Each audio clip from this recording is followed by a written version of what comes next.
Dans le dernier numéro du magazine Voici, un célèbre musicien est revenu sur son combat contre le cancer, révélant notamment avoir été soutenu dans cette douloureuse épreuve par Florent Pagny, lui aussi touché par cette maladie. Compositeur culte des bandes originales des films de Luc Besson, Éric Serra propose en ce moment une série de ciné-concerts du Grand Bleu. On a pris le film original, on a enlevé toute la musique. Il reste les dialogues et les bruitages.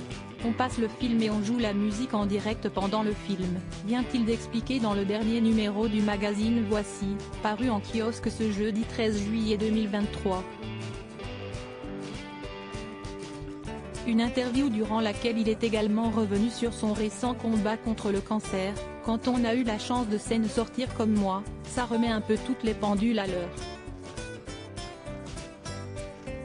Ça élimine plein de problèmes totalement futiles, ça redonne goût à la vie, une énergie incroyable. Bizarrement, je suis heureux d'avoir eu un cancer. Si est une renaissance. Une épreuve qu'il n'a pas surmontée seul. En effet, le bassiste a indiqué avoir échangé des messages avec Florent Pagny pendant leurs chimios respectives, il se trouve qu'il était pile en parallèle. Florent a commencé son traitement 2 jours avant moi. C'était sympa de pouvoir communiquer, on se sent moins seul, parce que sinon c'est une aventure assez solitaire. Pour rappel, c'est en janvier 2022 que Florent Pagny avait annoncé à ses fans être atteint d'un cancer.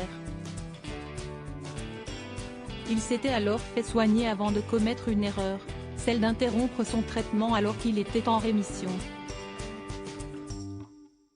Résultat, son cancer est revenu et il a dû tout recommencer.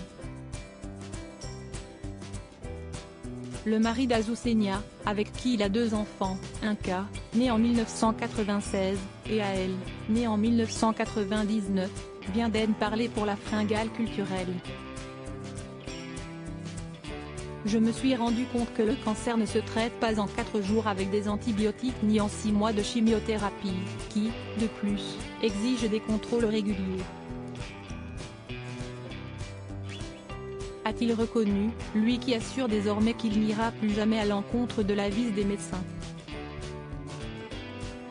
Mais malgré cette erreur, il va mieux. Il a d'ailleurs prévu pour cet été de nombreux concerts. Le prochain se déroulera ce dimanche, à Tarbes.